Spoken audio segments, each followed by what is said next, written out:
Amena homeo pharmacy থেকে আমি doctor Mohammad Shahidul Islam Khan বলছি। সুপ্রিয় দর্শক বন্ধুরা, আশা করি আপনারা সবাই ভালো আছেন। আসসালামু আলাইকুম। আজকে আমার সাথে আছে সেই বুলা থেকে আগত মিজানুর রহমান ভাইয়ের মেয়ে তৌসিফা আক্তার, তাওসিফা কানিজ ফাতেমা। তো দেখেন দর্শক বন্ধুরা, সেই বুলা থেকে আগত মিজানুর রহমান ভাইয়ের মেয়ে কানিজ ফাতেমা। আচ্ছা ভাই, আপনার মেয়ের কি সমস্যা, সেই সমস্যার জন্য আমার এখানে যে চিকিৎসা নিতে আসছেন, সেই সন্ধানটা আপনি কোথা থেকে পেয়েছেন, কিভাবে পেয়েছেন, সেই মানে ইতিহাসটা একটু দর্শকদের বলেন একটু। আসসালামু আলাইকুম, আমি মিজানুর রহমান। বেসিক্যালি আমি শহীদুল ভাইয়ের ইনফরমেশনটা অনলাইন ফেসবুকের মাধ্যমে জানতে পারলাম। তো আমার কাছে তার অনেকগুলো উদাহরণ দেখে আমার বিশ্বস্ত মনে হলো, এবং আমি নিজেই ওনার কাছে প্রথমে একবার এসেছিলাম। এসে কথা বলে যাই, পরবর্তী কিছুদিন পরে আবার ব্যাক করে আসি ওনার সাথে আমার মেয়েকে নিয়ে। তো আলহামদুলিল্লাহ উনি যে ওষুধ। আচ্ছা, আপনার মেয়ের কি সমস্যা ছিল, কি সমস্যা? আমার মেয়েটার বেসিক্যালি প্রবলেম হলো যে ও জন্মগতভাবে ওর অনেকগুলো ত্রুটি ছিল। তো দৃশ্যমান ছিল সেটা হলো যে ওর নাকে পলিপাসের প্রবলেম ছিল, নাকের হাড় বাঁকা ছিল।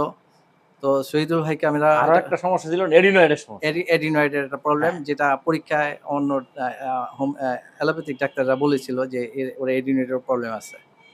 তো সব মিলিয়ে আমি তো চিকিৎসার জন্য এখানে এসেছি। তো আপনার যে এই নাকে হাড়বাঁকা, পলিপাস এবং এডিনয়েডের সমস্যার জন্য এডিনয়েড আছে, সেই কারণে তার কি কি সমস্যা হইতো, দর্শক বন্ধুরা উনি আমার এখানে অনেক মজার ব্যাপার জিনিস যেটা বললো যে অনলাইনে অনেক প্রতারণা আছে, অনেকে অনেক রকম বিভিন্ন চারকদারি বিজ্ঞাপন দিয়ে সেখানে অনেক ধরনের প্রতারণা করে। সেই প্রতারণা থেকে বাঁচার জন্য উনি আগে প্রথমত চিকিৎসা নিতে আসে না, প্রথমত বুঝতে আসছে, আমার চেম্বারে আসছে।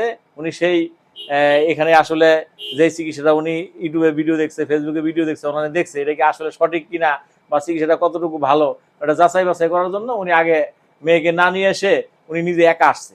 এসে আমার চেম্বারে এসে আগে বুঝছে, দেখছে।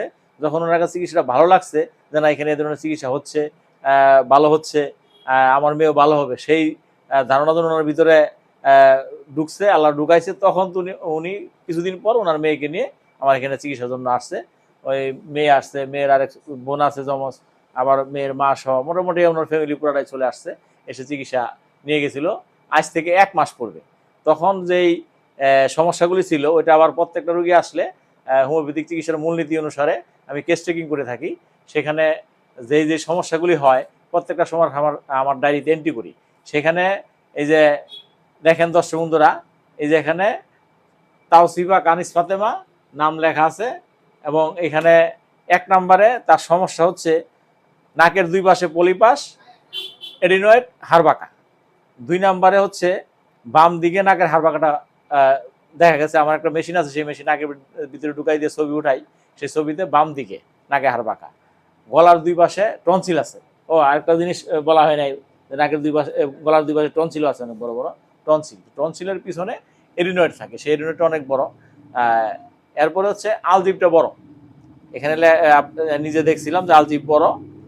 তো এই হলো সমস্যা। এই সমস্যাগুলির কারণে তার 1 নম্বরে সমস্যা ছিল নাক বন্ধ, মুখ দিয়ে নিঃশ্বাস নিত, তাই না? নাক বন্ধ, মুখ দিয়ে হা করে নিঃশ্বাস নিত।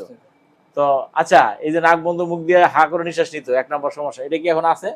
এখন আল্লাহর রহমতে একটু কমছে, ভালোই কমছে। একটু কাছে নিয়ে বলেন, কমছে? এখন একটু কমছে। তো দেখেন দর্শক বন্ধুরা, এই নাকে হা করে নিঃশ্বাস নেওয়াটা এখন কমে গেছে। তো 2 নম্বরের সমস্যা ছিল হা করে নিঃশ্বাস নেয়, বিকট শব্দ হয়। মানে এই যে এখানে লিখে রাখছিলাম, দর্শক বন্ধুরা দেখেন, হা করে নিঃশ্বাস নেয়, বিকট, নাক ডাকার অভ্যাস, গরু জবাই করলে যেমন গড় গড় বিকট শব্দ হয়, ঠিক সেই রকম শব্দ হইতো।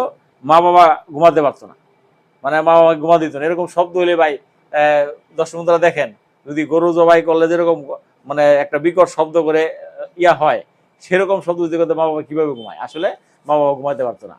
তো আচ্ছা ভাই, যে এই যে একটা আপনারা ঘুমাইতে পারতেন না, মেয়েও ঘুমাইতে পারতো না, এখন কি আপনারা ঘুমাতে পারেন? এখন আলহামদুলিল্লাহ এখন আমরা এই সমস্যার অনেকখানি সমাধান আমার মনে হয়। এখন আর এই সমস্যাটা নাই। জি। তো দেখেন দর্শক বন্ধুরা, এরকম গরু মতো শব্দ হয় না, নাক ডাকাও নেই, একবারে মা বাবা ঘুমাইতে পারে, মেয়েও ঘুমায়। তো দেখেন দর্শক বন্ধুরা, এটা একটা বিশাল ব্যাপার যে হোমিও চিকিৎসায় এই নাকের হাড় বাঁকা, পলিপাস, এরোনেটের সমস্যার সমাধান হয়ে এত বড় একটা বিকট শব্দ, নাক ডাকা, গরু জবাইয়ের মতো শব্দ, এটা একবারে একদমই নেই। ওরা মা বাবা ঘুমাতে পারতেছে, মেয়েও ঘুমাতে পারছে, শান্তি। তো এই শান্তিটা ওনারা আমার এখানে মাত্র 1 মাসের চিকিৎসা নিয়ে পাইছে। তো এরপরে হইলো, এটা এবার সবচেয়ে বড় সমস্যা, এই সমস্যাটা সমাধান হয়েছে। 2 বছর যাবত বিছানায় প্রস্রাব করে। তো বিছানায় প্রস্রাব 1 মাসের মধ্যে 1 দিন করছে। এই যে বাচ্চার মা বলল যে 1 মাসের মধ্যে 1 দিন বিছানায় প্রস্রাব করছে, প্রতিদিনই করতো, রাতে 2-3 বারও করতো। তো দেখেন, এরপরে হাসি কাশি প্রায় সারা বছর লেগে যেত, এখন তো হাসি কাশি নেই। নাই নাই তো দেখেন, একটু কাশি নেই বলে হাসি কাশি নেই। হাসি কাশি এখন নেই। নেই। তো দেখেন, হাসি কাশিও নেই। তো নাক দিয়ে পানিও পড়তো, তো হ্যাঁ। সেটাও এখন বলছে যে নাই। নাই মামনি একদিনই কি, এখন কি তোমার হাসি কাশি নাক দিয়ে পানি পড়ে? না। না। দেখেন, তুমি কি নিঃশ্বাস ঠিক মতো নিতে পারো? হ্যাঁ। নিতে পারে। তো দেখেন দর্শক বন্ধুরা, এখন কি রাত্রেবেলা যে নাক দিয়ে নাক ডাকা, শব্দ করা, এরকম খারাপ লাগে না। না। দেখেন দর্শক বন্ধুরা, এই যে রুগীও নিজের মুখ দিয়ে বললো যে সমস্যাগুলি ভালো হয়েছে। তো দর্শক বন্ধুরা, আমার এখানে নাকে হাড় বাঁকা, পলিপাস, তারপরে নাকে এই গলায় টনসিল, তারপরে এই যে গলার টনসিলের পিছনে যে এরিনয়েড থাকে, এটা একটা বড় সমস্যা। এটা 3 বছর, 5 বছর, 7 বছর থেকে 12 বছর পর্যন্ত এই সমস্যাটা খুব বেশি। তো দর্শক বন্ধুরা, আপনাদের যার এই নাকে হাড় বাঁকা, পলিপাস এবং এরিনয়েডের সমস্যা আছে, আপনারা যে বিভিন্ন জায়গায় ঘোরাঘুরি করে যদি ভালো চিকিৎসার সন্ধান না পান, তাহলে আমার এখানে এসে চিকিৎসা নেন। ইনশাল্লাহ এই রুগী সহ আরো অনেক রুগী আমার এখানে এসে ভালো হয়েছে, অনেক ভিডিও ইউটিউবে দেওয়া আছে। তো আপনারা দেখলে ভালো লাগবে এবং আমার এখানে এসে চিকিৎসা নেওয়ার জন্য আগ্রহ হবে। তো দর্শক বন্ধুরা, আজকের মতো এখানে শেষ করলাম। আসসালামু আলাইকুম।